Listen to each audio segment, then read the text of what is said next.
Gravitasi sebelum Isaac Newton sudah ditemukan 700 tahun sebelumnya oleh orang Islam. Konsep gravitasi itu pertama kali tidak ditemukan oleh orang Islam. Pemikiran tentang gravitasi itu sudah ada sejak zamannya Aristoteles. Seringkali dalam retorika dakwah ilmiah seperti yang dilakukan oleh Ustaz Dondi dan lain-lain, muncul klaim bahwa Al-Quran itu memuat mukjizat karena telah menyebutkan fakta ilmiah seperti Besi yang bisa diambil oleh manusia itu asalnya bukan dari bumi. Iya, betul. Itu NASA udah confirm. Iya. Itu di Quran, siapa yang nulis? Apakah itu karangan manusia? Gitu. Jadi kan terbukti itu bukan karangan manusia. Al-Quran bukanlah satu-satunya teks atau kitab yang menyebutkan bahwa besi itu turun dari langit. Orang-orang Mesir kuno, jauh sebelum Islam hadir, telah menyebut besi sebagai ba'enpet, yang secara harfiah berarti logam dari surga atau besi dari langit. Artinya, ya mereka juga menyadari bahwa besi itu datang dari langit. Apa yang disampaikan oleh Ustaz Dondi sebenarnya bukan merupakan hal yang baru. Pernyataan tersebut terdengar seperti pengulangan dari apa yang sudah sering digaungkan oleh tokoh-tokoh seperti Ahmad Didat, Zakir Naik, maupun Harun Yahya. Kenapa kita begitu ngotot melakukan cocokologi antara Al-Quran dengan sains? Saya justru merasa aneh dengan keimanan kita.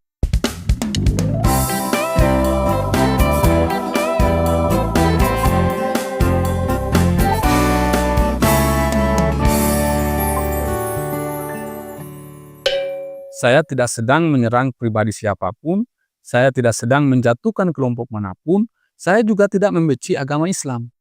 Yang ingin saya lakukan adalah membuka ruang diskusi yang sehat, rasional, dan berpijak pada data, supaya kita tidak lagi menjadikan klaim-klaim sains sebagai alat dakwah tanpa verifikasi, supaya kita juga bisa mendidik generasi muda yang berpikir kritis dan tentu saja membangun masa depan dengan ilmu, bukan dengan narasi-narasi yang terdengar indah, namun sebenarnya menyesatkan.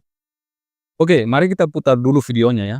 Rata-rata orang ateis kan percaya sains. Betul. Betul kan? Sekarang kita hidup pada zaman sains. Pegangan kita sains. Siapa yang bisa melawan hukum gravitasi? Tidak ada. Walaupun gravitasi sebelum Isaac Newton sudah ditemukan 700 tahun sebelumnya oleh orang Islam. Nah, perlu kita ketahui bahwa konsep gravitasi itu pertama kali tidak ditemukan oleh orang Islam. Pemikiran tentang gravitasi itu sudah ada sejak zamannya Aristoteles. Bahkan ilmuwan Islam, yakni Al-Biruni, yang diklaim sebagai orang pertama yang menemukan gravitasi, itu belajar banyak dari karya-karyanya Aristoteles. Kalau kita merujuk pada paper dengan judul The Science of Al-Biruni, itu sangat jelas tertulis di situ. Makanya tidak heran bahwa konsep gravitasi yang digagas oleh Al-Biruni itu mempunyai kemiripan dengan gagasan gravitasi yang disampaikan oleh Aristoteles. Bahkan kalau kita baca artikel dengan judul The Exploration of Gravity, kita akan temukan bahwa jauh sebelum ada ilmuwan Muslim, Brahmagupta di India pada abad ke-7 telah menyebutkan mengenai konsep gravitasi, bahwa benda tertarik ke bumi karena suatu gaya. Meskipun gagasannya dia belum dalam konteks gravitasi universal seperti yang dirumuskan oleh Newton. Oke, kamu percaya sains. Udah pelajarin Quran belum, saya bilang? Di Quran ada ayat-ayat yang telah dikonfirmasi oleh sains zaman sekarang. Contoh saya bilang apa? Di Quran surat Al-Hadid misalnya, ayat 25. Kami menurunkan besi ini untuk bermanfaat bagi manusia. Besi turun. Kalau turun dari mana? Turun dari atas. Dari atas. Turun dari atas ke bawah. Ternyata NASA aja udah berani bilang bahwa besi yang ada di bumi itu awalnya semua berasal dari benda-benda langit yang jatuh ke bumi ketika bumi baru terbentuk. Oke, saya mau highlight pernyataan Ustaz Dondi di sini ya.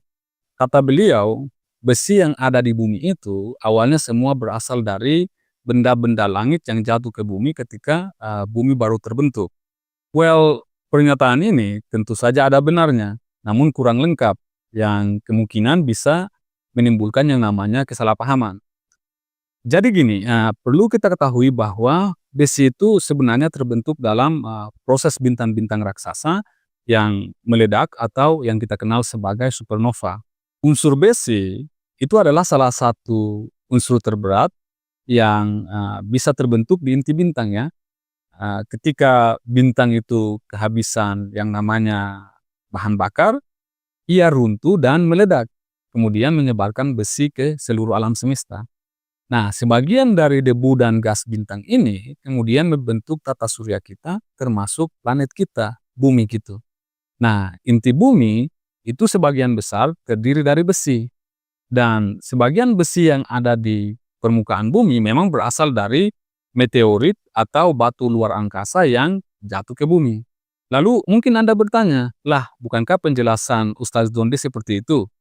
Well, coba kita putar ulang pernyataan beliau ya. Ternyata NASA aja udah berani bilang bahwa besi yang ada di bumi itu awalnya semua berasal dari benda-benda langit yang jatuh ke bumi ketika bumi baru terbentuk. Jadi di situ Ustaz Dondi mengatakan bahwa semua besi berasal dari benda-benda langit yang jatuh ke bumi ketika bumi baru terbentuk. Pernyataan ini mengandung sedikit miskonsepsi. Karena mayoritas besi di bumi itu bukan berasal dari meteorit yang jatuh setelah bumi terbentuk, tapi sudah menjadi bagian dari bumi sejak awal terbentuknya planet ini. Ya, meskipun tidak bisa kita pungkiri bahwa memang ada tambahan besi dari meteorit yang terus-menerus jatuh ke bumi, terutama di masa awal. Tapi itu hanya sebagian kecil dari total kandungan besi di bumi. Yang dominan itu justru malah besi yang tertanam di inti dan kerak bumi yang berasal dari material awal pembentuk planet bumi, bukan hasil dari tabrakan benda-benda langit secara keseluruhan. Jadi sampai di situ clear ya. Nah sekarang kita masuk pada bagian yang sangat menarik di mana Ustaz Dondi mengklaim bahwa informasi mengenai jatuhnya besi dari luar angkasa menuju bumi itu sudah disebutkan dalam Al-Quran jauh sebelum sains modern mengkonfirmasi itu. Di Quran ada ayat-ayat yang telah dikonfirmasi oleh sains zaman sekarang. Contoh saya bilang apa? Di Quran surat Al-Hadid misalnya, ayat 25. Kami menurunkan besi ini untuk bermanfaat bagi manusia. Besi turun. Kalau turun dari mana? Turun dari atas. Dari atas. Turun dari atas ke bawah. Kata beliau, surat Al-Hadid ayat 25 yang berbunyi, kami menurunkan besi, itu mengisyaratkan bahwa besi itu memang turun dari langit. Lalu beliau mengatakan bahwa ini sejalan dengan temuan sains modern. Nah pertama, saya melihat bahwa apa yang disampaikan oleh Ustaz Dondi sebenarnya bukan merupakan hal yang baru. Pernyataan tersebut terdengar seperti pengulangan dari apa yang sudah sering digaungkan oleh tokoh-tokoh seperti Ahmad Didat, Zakir Naik, maupun Harun Yahya. Sayangnya, saya merasa bahwa tidak ada upaya serius dari Ustaz Dondi untuk memverifikasi kebenaran dari informasi yang disampaikan oleh tokoh-tokoh tersebut. Beliau ini tampaknya hanya meneruskan argumen-argumen lama tanpa menggali lebih dalam apakah argumen tersebut benar-benar valid secara ilmiah maupun tekstual.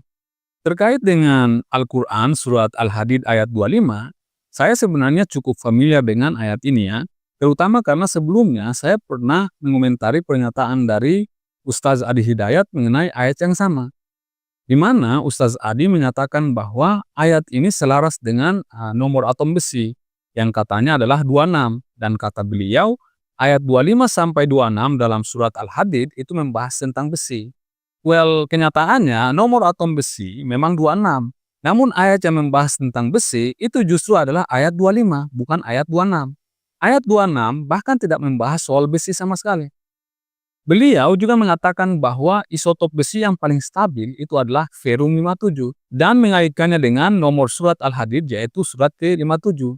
Padahal berdasarkan hasil perhitungan saya dengan menggunakan rumus fisika sederhana, yakni rumus defek massa, serta hasil verifikasi dari jurnal ilmiah, saya menemukan bahwa isotop besi yang paling stabil itu justru Ferum 58, bukan Ferum 57. Jadi ternyata yang dilakukan oleh Ustaz Adi Hidayat itu hanyalah cocokologi tanpa ada landasan dalam sains gitu. Di sini saya tidak sedang ingin menyalahkan siapapun secara personal. Tapi saya kira dalam perkara seperti ini perlu ada kehati-hatian.